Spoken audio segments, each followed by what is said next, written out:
Hey guys, welcome back to my channel. My name is Lena. Today we are talking the most popular diets of 2019, okay? So this is like super exciting and super fun to me because I have done a lot of it and have since become part of that anti-diet culture thing. I think that there are so many ways to live a healthier lifestyle without feeling the need to jump into a very strict and restrictive diet. But I think that this is exciting. So I got my computer right here. We're gonna go over the some of the diets, right? Not all of them because there's a lot, tons a lot. So let's get to it. The first one on the list is intermittent fasting. So this is one that I feel like most people are familiar with at this point. This is one that I did for a few months. I kept my eating window from 11, 12 to 6 p.m. Actually didn't hate it until it started to become really, really restrictive.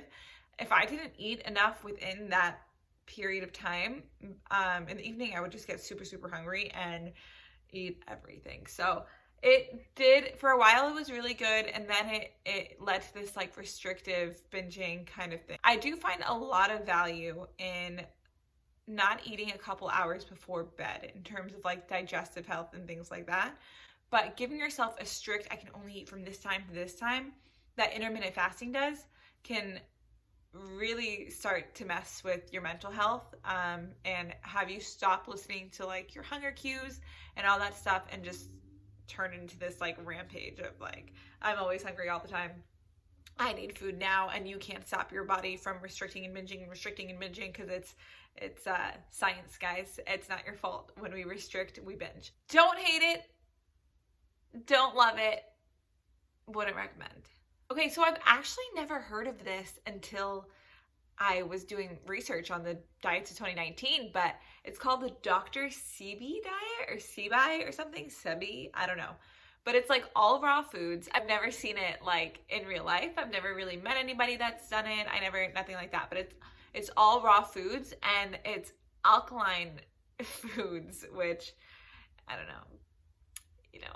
Me and science, we don't work that way, We just don't do that. So you literally can't eat animal products. You can't eat soy. You can't have alcohol, which is, I think, one of the easiest things to not have, but to each his own. It's just literally you can't eat anything but nuts and seeds and veggies, raw veggies and herbs, which is just obviously not sustainable. I guess he argues that his diet can cure AIDS and leukemia and lupus and sickle cell anemia. All right, this is what they call the Weight Watchers for millennials, everybody. NOOM. NOOM gives you a red light, a green light, and I believe a yellow light on the foods that you can eat. So you track your foods into the app, and then it's red, yellow, green. Actually, there's someone named Colleen Christensen who does a really good video on the NOOM diet. I think that it makes sense. I get it.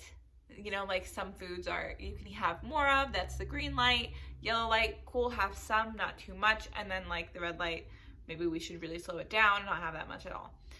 The only reason I don't like it is because it, again, just gives you you can't have this, you can have that, and you can fail. You can actually fail out of it too. So I don't know.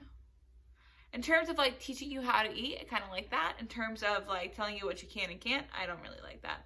This is not the most popular diet of 2019. This is the most popular diet of literally the world, because I've been hearing about this one since I was in middle school. I've heard of nutritionists and dietitians and other people doctors who recommended this diet to people. And I'm telling you today, right now, right here, and for the people in the back, I'm telling you too, it doesn't work. And that is the 1200 calorie diet. It's just not enough for a human. It will never, ever, ever, ever be a sustainable form of weight loss. And here's why. 1200 calories is malnutrition. It will not feed you over the course of a long period of time. It will not fuel you. It will not help your body function. What it'll say is hey, I'm in starvation mode. I need more food, or I need to hold on to everything that I have right now, every piece of fat, every piece of food that comes into me, and make it fat because I'm not being fed enough. Our body and our brain still think in terms of starvation mode. It doesn't know that we have ample food around us. It's not aware. So it's still going to react the way it did years and years and years ago, when if we didn't give it food, it thought we were starving, right? So yeah, 1,200 calorie diet, not for you, not for me, not for anybody, okay?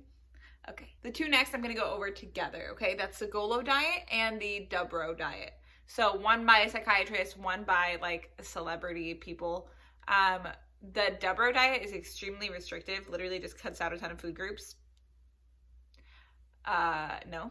The GOLO diet is like a supplement. You take like something that's supposed to boost your metabolism and like whatever. There's no conclusive evidence that it works. And the second you stop taking it, God knows what will happen. Number 7 is a SIRTFOod diet. I've never heard of that, but I guess like it restricts a lot of foods for the first 3 days. There's 3 different phases. You start with 1,000 calories and then you can go to 1,500 and then eventually you can go back to maintenance level. It basically just restricts a ton of food for 3 phases and then you're on your own. So it seems like a fast way to lose weight, not a sustainable way to lose weight, which is the trend of many diets out there. All right, number 8 is the no carbs, no sugar diet. Let me tell you guys, I did this one for a long time. I didn't do no carb, but I did do no sugar, and I did it for a very, very long time, no added sugars. I think I did it for a full year, and I did it with, I did no sugar and no dairy for a full year, and it was rewarding to feel like I could say no to so many different things that are so tempting, but if I'm being completely honest, it contributed to that restrictive binging cycle, like every other diet in the world does. In terms of carbs, I've never fully cut those out because your girl loves carbs, and I work out a lot, and I was in school at the time, so really needed those things to fuel my brain. But, you know, yeah, carbs aren't one thing that you want to cut out completely at all. Okay, number 9 is called, let me read it off because of pronunciation issues. The ENDOMORPH diet, and it's really interesting because I guess the man who, this is an old diet, it's 1940s. The man who made this diet describes everyone's 3 different body types, and for the endomorphic body type, he has built this diet. He says that people with an endomorphic body type probably have a slower metabolism and carry weight in other areas. So anyways, he cuts out refined carbohydrates, eating a mix of like healthy fats, proteins, and carbohydrates. Basically, in the endomorph diet, you can eat whatever you want. You just can't have refined carbs. That's pretty normal. It's adopting a healthier lifestyle. Odd that he chose to put a certain body type behind it, but it doesn't really need to be a diet per se, more so just a way to live and eat real food, right? All right, number 10 is the JLo diet, which is basically just no carbs, no sugar. You know, to each his own, guys. If you want to cut out carbs, whatever. It's just not going to work in the long run. And if you're okay with that, cool. I wouldn't be okay with that personally for myself. Listen, if you guys want my opinion, the best diet is the one that's sustainable over a long period of time. It's the one that makes you feel good. It's the one that you can go to a birthday party or a family dinner or a group gathering and not feel like there's nothing that you can eat. It's the one where you are comfortable in your skin, but you are you. You're not striving to be anybody else. The best diet is the one that comes naturally. It's the one that fits into your lifestyle. It's the one that allows you to eat foods you enjoy. It's the one that isn't really a diet at all. It's just life. I challenge you to find what that is for you. There are so many free resources out there to kind of find what we can put into our diets and into our life that make eating healthier and feeling better really accessible. I hope you enjoyed today's video. It was more so just for entertainment purposes than anything else, but I do like to educate a little bit if I can. I hope you guys learned something today. Have a fabulous day. Don't forget to like, comment, share, subscribe, all of the above. Listen, I'm not going to stop making YouTube videos anytime soon, so I hope you're enjoying them. I guess that's all I have for you guys today. You guys can follow me at Living with Lena on Instagram as well. Lots of good free content there. And my website link is below, lenaaved.com. Don't forget that I do offer private nutrition coaching as well. Thanks for sticking around, guys. If there's anything else you want to see, don't forget to give me a comment below, and I'll see you guys next week. Bye.